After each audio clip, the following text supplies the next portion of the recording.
마태복음 12장 38절에서 50절까지입니다. 38절에서 50절까지 다 같이 읽겠습니다. 그때에 서기관과 바리새인 중 몇 사람이 말하되 선생님이여 우리에게 표적 보여주시기를 원하나이다. 예수께서 대답하여 이르시되 악하고 음란한 세대가 표적을 구하나 선지자 요나의 표적밖에는 보일 표적이 없느니라. 요나가 밤낮 사흘 동안 큰 물고기 뱃속에 있었던 것 같이 인자도 밤낮 사흘 동안 땅속에 있으리라. 심판때에 니느웨 사람들이 일어나 이 시대 사람을 정죄하리니 이는 그들이 요나의 전도를 듣고 회개하였음이거니와 연어보다 더 큰 이가 여기 있음에 심판때에 남방 여왕이 일어나 이 시대 사람을 정죄하리니 이는 그가 솔로몬의 지혜로운 말을 들으려고 땅 끝에서 왔음이거니와 솔로몬보다 더 큰 이가 여기 있느니라. 더러운 귀신이 사람에게서 나갔을 때에 물 없는 곳으로 다니며 쉬기를 구하되 쉴 곳을 얻지 못하고 이에 이르되 내가 나온 내 집으로 돌아가리라 하고 와보니 그 집이 비고 청소되고 수리되었거늘 이에 가서 저보다 더 악한 귀신 7을 데리고 들어가서 거하니 그 사람의 나중 형편이 전보다 더욱 심하게 되느니라. 이 악한 세대가 또한 이렇게 되리라.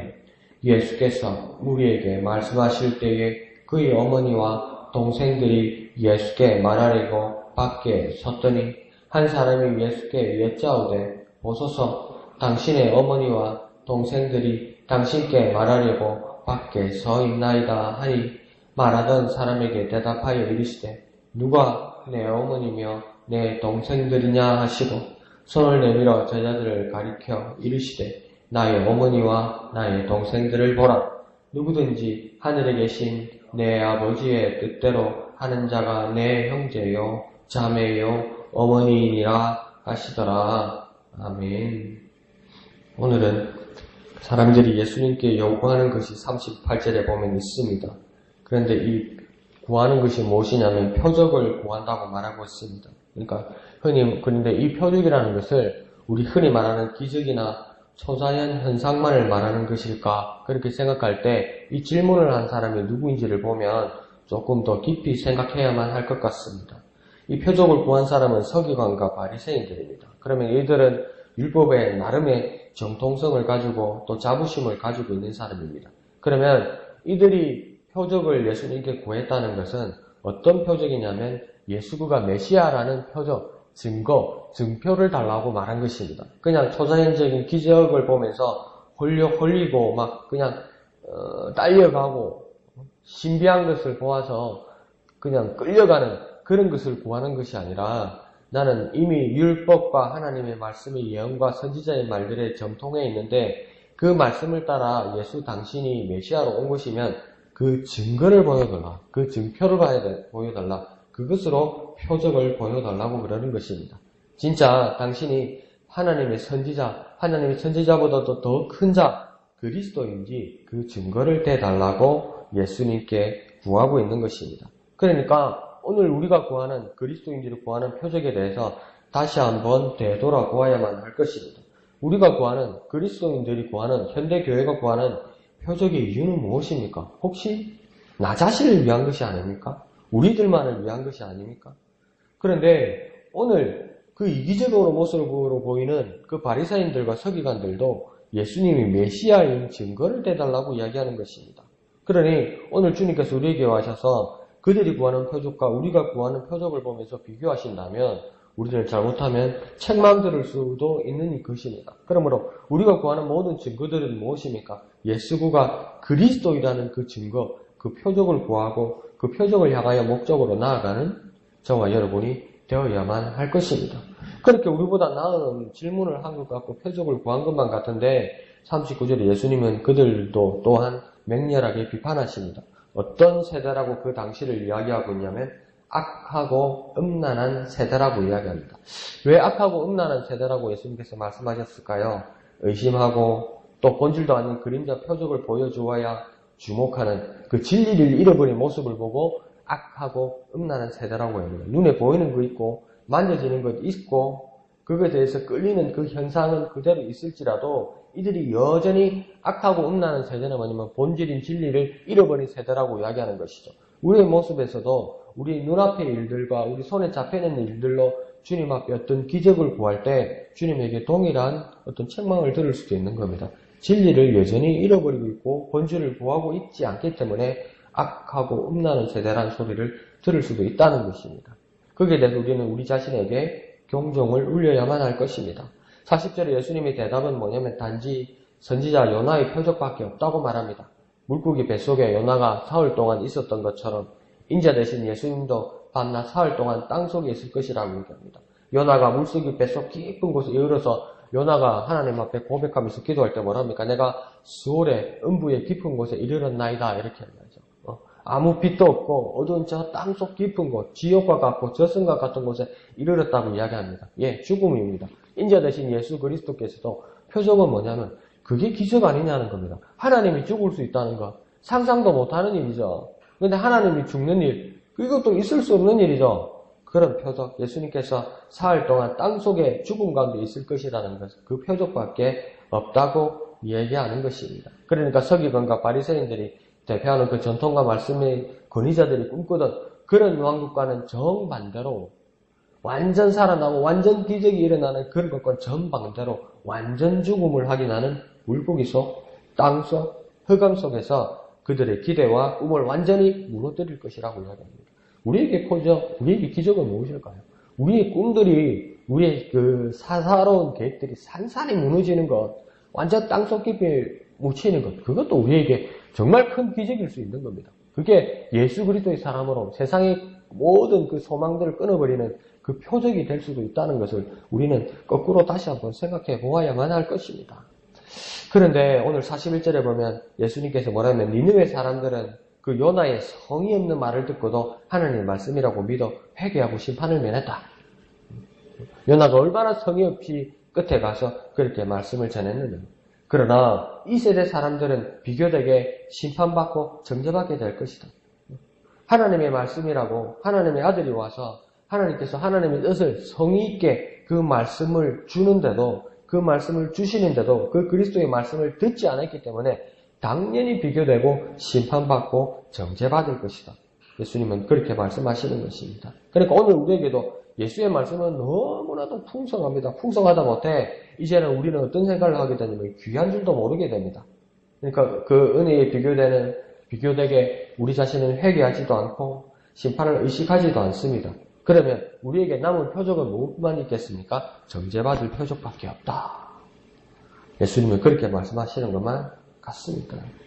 42절에 또 다른 사람을 또 예로 예수님께서는 드십니다. 솔로몬을 만나러 온 저 남방 여왕 스바의 여왕을 그 예로 들고 계십니다. 솔로몬의 지혜로 말을 들으려고 저 땅끝에서 왔다. 저 멀리서 왔다고 이야기합니다. 그런데 이 세대의 사람들은, 예수님 당대의 사람들은 솔로몬보다 더 큰 이가 거꾸로 찾아와서, 인생들에게 찾아와서 하나님의 메시지를 전하는데 무관심하고 거부하고 부정하더라. 그러니까 여기에 우리가 정말 이렇게 찔리는 말씀이라는 거다. 성령, 예수 그리스도의 이름으로 참평화 샴샬롬에 성령께서 우리 각자에게 임하셔서 우리를 성전사고 계시면서 날마다 우리 양심과 영혼을 울리는데 거절하고 거부하고 무관심하다는 겁니다. 그러면 마지막 때에 남방여왕 스바 여왕이 와서 너희에게 하나님이 직접 찾아왔는데 너희는 그렇게 했느냐. 나는 그 지혜로운 말씀을 듣고 싶어서 저 땅끝에서 많은 사람들을 데리고 여기까지 와서 하나님의 말씀에 감동했었다. 우리가 할 말이 없어질 수 있다는 겁니다. 말씀을 들으려고 사모하고 찾아오는 사람도 있는 반면에 약속한 장소와 시간을 주셔도 외면하는 이들은 당연하게 정죄받는다고 이야기하는 겁니다. 그 모델로, 그 심판관으로 남방 유황이 일어나고 니느웨 사람들을 세울 것이라고 오늘 예수님께서는 말씀하십니다. 그러니까 말씀이라는 것이 가장 확실하고 말씀이라는 것이 우리에게 거울이 되고 말씀이 우리에게 심판이 되고 말씀이 우리를 변화시키고 움직이는 것이 된다는 거죠. 그렇게 정통적인 사람은 아닌데 르네 지라르라는 그 프랑스의 그 철학자가 있습니다. 근데 그분이 나중에 그 기독교에 기이하게 되죠. 근데 르네 지레르가 현대 교회의 모습을 보면서 아주 일침을 가하는 말이 있습니다. 뭐라고 이야기하냐면, 교회 안에서 나름 열심히 있는 사람은 더욱 말씀을 보지 않으려 한다. 그렇게 얘기해요. 이게 왜냐면 교회에서 보니까 열심히 있는 사람이니까 자기 열정을 가지고 있는데, 자기 열정과 더불어 뭐냐면 자기 확신이 있어요. 그러니까 자기 확신에서 흔드는 그 어떤 외부 세력에도 이겨내는 힘은 있는데, 자기가 처음 가지고 있던 그 확신에서 그 흔들고 변화시키고 발전시키는 하나님 말씀조차 거부한다는 거죠. 그게 정말 무서운 것을 보게 된다는 겁니다. 그러니까 우리의 모습 가운데서도 하나님 말씀조차 이제 듣지 않고 자기 신념 가운데 서 있으려고 한다고요. 교회 가운데서도. 그러면 뭡니까? 변하지 않습니다. 반성하지 않습니다. 회개하지 않습니다. 그 모습에 대해서 예수님께서는 마지막 때에 니느웨 사람들과 남방 스바 여왕을 데리고 심판관으로 세울 것이라고 이야기하는 겁니다. 하나님의 말씀을 바라보지 않는 것, 거기에는 꿈도 없고 소망도 없고 오직 정죄밖에 남을 것이 없다는 것이죠. 이렇게 의심하고 증거라는 표적을 원하는 사람들은 이와 같다고 예수님께서 다시 한번 비유로 또 들어서 말씀하십니다. 43절에 보면 어떤 사람이 있었다고 예수님께서 말씀하냐면, 더러운 귀신이 사람에게서 쫓겨난 경우가 있다고 이야기합니다. 다행이죠. 더러운 귀신이 그 사람에서 쫓겨났으니까 그 사람은 자유하고 해방되었고 아주 편안한 상태가 되었겠죠. 그래서 이 귀신은 정처 없이 방황하며 돌아다닙니다. 뭐 어떻게 돌아다닌다고 이야기하냐면, 물 없는 곳으로 다니며 쉬기를 구한다고 이야기합니다. 물 없는 곳으로 다니며 쉬기를 구한다는 것은 쉽게 말하면 귀신이 이 사람에게서 쫓겨나서 다른 연약한 사람들에게로 들어갈 곳을 찾는다는 겁니다. 다른 연약한 사람, 다른 믿음 없는 사람, 다른 나약한 사람들을 찾아서 그 안에 들어가려고 그렇게 찾아다니고 있다는 겁니다. 그러다가 그 쉴 곳을 찾지 못하자 44절에 보면 내가 나온 집으로 돌아가리라. 그러니까 내가 나온 집이란 말이에요. 집은 그 사람의 몸을 말하는 겁니다. 그 전에 들어갔던 그 사람의 몸, 그곳으로 돌아가려고 한다는 겁니다. 그러니까 이전 쫓겨났던 그 사람에게로 다시 찾아가겠다고 그렇게 결정을 합니다. 그러니까 귀신은 어떠냐면, 귀신의 거처는 뭐냐면 사람이라는 거죠. 사람. 귀신은 뭐냐면 사람에게 접근합니다. 사람. 귀신이 무슨 산에, 귀신이 무슨 건물에, 귀신이 무슨 짐승에게 관심이 있겠습니까? 그러니까 그 군대 귀신 들렸던 자에게도 군대 귀신 들렸던 그 귀신이 저 돼지떼에게로 가게 하셔서 그때 가게 하셨을 때 예수님께서 허락하셨다고 그러니까 돼지떼에게로 귀신이 들어가지만 어떡합니까? 버티지 못하고 그 돼지떼가 다 물이 들어가서 돼지떼가 다 죽잖아요. 수천 마리가 다. 그러면 잠시밖에 그렇게 못 있는다는 거죠. 그러니까 가장 귀신이 안전하게 느끼는 곳이 뭐냐면 참 슬픈 이야기지만 사람입니다. 사람. 그리고 그 연약한 사람에게 들어가려고 그러고 자신의 집으로 삼으려고 하고 그곳에서 안식하려고 합니다. 그래서 숭배받으려고 하고 아프게 만들고 힘들게 만들어서 그러니까 제사 받아 먹으려고 국 받아 먹으려고 하고 숭배받으려고 하고 그렇게 한다는 거죠. 근데 또 여기서 슬픈 이야기는 뭐냐면 우리가 경각심을 가져야 될 것은 뭐냐면 한 번 나간 귀신은 다시 오지 않는 것이 아니라는 거예요. 또 온다는 겁니다. 우리에게 허점이 보이면 또다시 찾아온다는 거죠. 뭐 예를 들면 꼭 그것이라는 게 아니고 다른 것으로 비유를 들면 꼭 이렇게 매치 된다는 게 비유를 들면 병이 나았는데 나은 상태로 영원히 가는 것이 아니라 다시 재발되는 것처럼 귀신도 그 사람에게 나갔는데 이 사람에게 나간 것이 다시 이 사람에게 돌아오지 않는 것이 아니라 돌아온다는 것이지. 그래서 귀신이 그 집을 찾아갔습니다. 44절 하반절에 보니까 그 집이 비고 청소되고 수리되었다. 이 말은 뭐냐면 여태 귀신이 그 사람에게 나가서 들어오지 않아서 그 사람은 살기는 괜찮았다는 겁니다. 건강하고 평안했다는 것입니다. 그런데 이상합니다. 귀신이 또 쉽게 들어가게 됩니다. 45절에 보면 더 악한 귀신 7을 데리고 들어갔다고 이야기합니다. 여기서 주는 주님의 교훈은 뭐냐면 귀신이 나가는 기적, 표적은 경험했지만 그 귀신이 나가는 그 표적, 그 기적, 그 증거의 그 본질, 본체를 보지도 만나지도 깨닫지도 못하는 이 세대는 다시 귀신을 모셔드릴 대척소를 한 것에 불과하다 이 말입니다. 그러니까 귀신의 환영회를 준비한 것에 불과하다는 것입니다. 그래서 예수님께서 이 세대를 무슨 세대라고 합니까? 이 악한 세대라고 이야기합니다. 주님께서 그렇게 은혜를 베풀어 주시고 그렇게 나음을 주시고 고침을 주시고 회복을 주셨는데 버티지를 못하더라는 겁니다. 은혜는 다 받았던 거예요. 아예 은혜를 모르는 것이 아니라 복음도 다 들었고 그 혜택을 다 입었더라는 거예요. 근데 버티지 못하더라는 거예요. 유지를 못하더라는 거예요. 그 은혜 가운데 깊은 곳에 있지 못하더라는 거예요. 맛만 보더라는 거죠. 그 맛만 본 세대가 은혜로운 세대가 아니고 예수님 뭐라면 이 악한 세대라고 이야기하는 겁니다. 네, 예수님께서 아주 심기가 불편하셨던 것 같습니다. 그러니까 46절에도 보면 계속 예수님께서 불편하고 불쾌한 일들이 계속 겹칩니다. 예수님의 어머니와 동생들이 46절에 찾아옵니다. 그런데 그 타이밍이 어떤 타이밍이냐면 예수님께서 쉬고 계시거나 예수님께서 혼자 계셨던 것이 아니라 예수님께서 무리에게 말씀을 하실 때, 곧 말씀을 전하실 때라고 이야기합니다. 그런데 예수님의 어머니와 동생들은 무슨 할 말이 있었다고 이야기합니다. 그래서 무슨 의도와 순수와 아니라는 판단을 떠나서 결과적으로 무엇입니까? 방해 아닙니까? 뭔 중요한 일이 있을 수도 있는데 결국은 방해 아닙니까? 그러니까 이 예수님의 어머니와 동생들이 여기서만 보면 마태복음 입장에서 보면 순수하지 못했다는 것이죠. 그 왜 그러냐면 정말 그의 가족들도 예수님의 가족들도 예수님의 말씀을 듣고 복음을 듣고 은혜의 말씀을 듣고 변화될 준비를 가지고 있었으면 안으로 들어오면 되잖아요. 많은 말씀을 듣고 있는 무리들 안으로 들어오면 되잖아요. 이 가족의 위치가 46절에 어디면 밖에 섰더니 이렇게 합니다. 밖에 서서 예수님을 찾아왔다는 말은 뭡니까? 데리고 나오려고 그러는 거예요. 그러니까 예수님이 여기서 말씀 전하는데 저 예배당 문 밖에서 떡 서가지고 두리번거리면서 사람 시켜가지고 나오라는 거예요. 예수님 보고 나오라는 거예요. 그러니까 이 마이크 끄고 앰프 끄고 일단 나오라는 거예요. 저 밖으로. 야,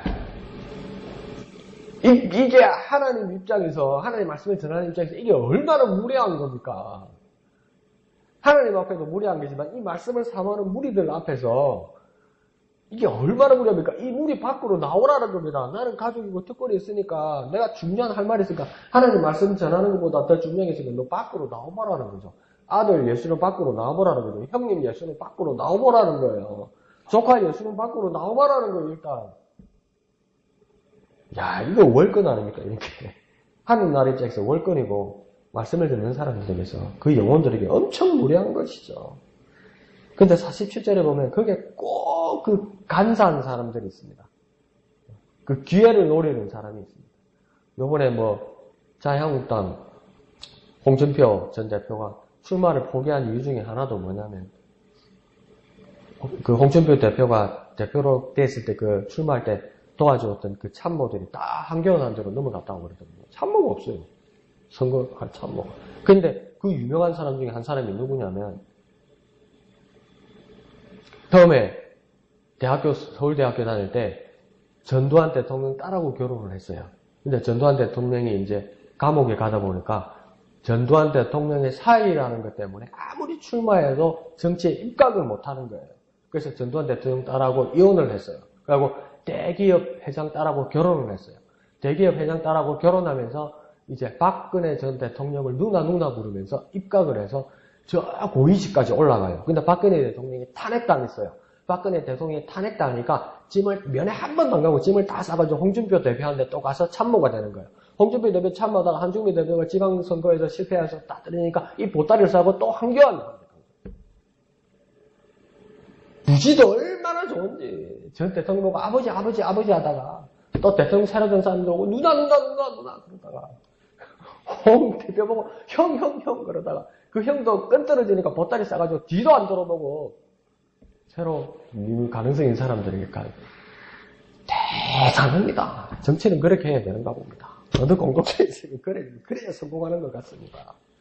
47절에도 보면 그런 사람이 있더라는 거예요. 예수님 한참 말씀 전하고 있는데 손 바짝 들어가지고 예수님 저 밖에 어머니와 동생들이 와 있으니까 보고하는 이가 있더라는 겁니다. 네, 인간적으로 예수님 빡 열받죠. 뭐 이런 무례한 것들이 있어. 48절에 예수님의 말씀이 무섭게 날아옵니다. 뭐라고 얘기합니까? 누가 내 어머니며 내 동생들이냐. 49절에 오히려 제자들을 가리켜 이르시되 나의 어머니와 나의 동생들을 보라. 예수님께서 많이 화가 나신 것 같습니다. 그러면서 50절에 덧붙여 말씀하십니다. 하늘에 계신 내 아버지의 뜻대로 하는 자가 내 형제요, 내 자매요, 내 어머니라. 어떻게 겉으로 보면 예수님이 정말 가족과 부모에게 너무 하신 것처럼 보입니다. 그러나 우리가 다시 한번 예수님의 모습을 바라보면 예수님은 처음 복음을 전하실 때 예수님은 이 세상에서 왔다고 말씀하지 않으셨습니다.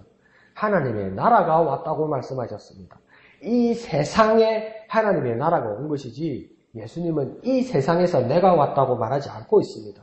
그리고 이 세상, 이 세대를 악한 세대라고 비판하시고 니느웨 사람같이 회개하고 남방여왕처럼 말씀을 삼아하는 새 시대의 천국 백성이 되기를 예수님께서는 원하시는 것입니다.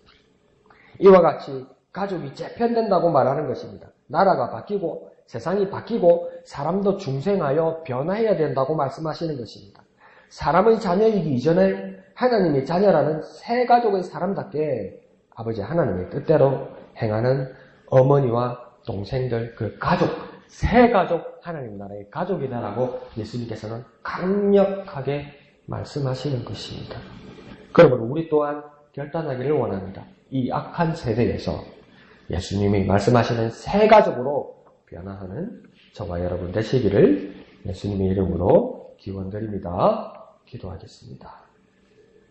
거룩하신 아버지 하나님, 은혜를 감사합니다.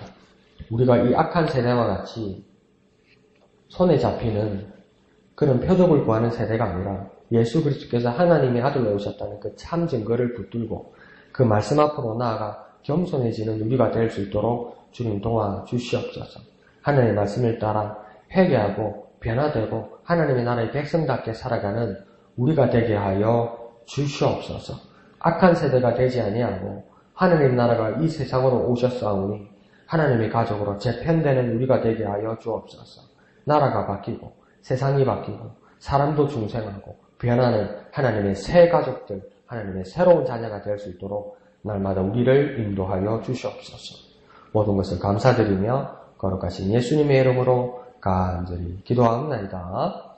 아멘. 이 시간 말씀을 생각하시면서 기도하시고 또 하늘나라의 씨앗이 되며 영혼 사랑하고 전도하는 우리 목양교회가 되길 위해 기도해 주시길 부탁드립니다. 각종 주말 사역을 위해서 기도해 주시고 또 연약한 지체들을 위해서 기도하시고 2019년 기도 제목들과 또 우리 각자의 기도의 제목을 가지고 이 시간 다 같이 기도하겠습니다. 거룩하신 아버지 하나님 은혜를 감사합니다. 이 악한 세대에서 주님의 새 가족으로 예수의 새 가족으로 변화되고 재편되는 우리가 될 수 있도록 붙들어 주시고 역사하여 주시옵소서. 오직 주님 말씀에 귀 기울이는 우리가 되게 하여 주시옵소서. 영원 사랑하는 우리가 되게 하여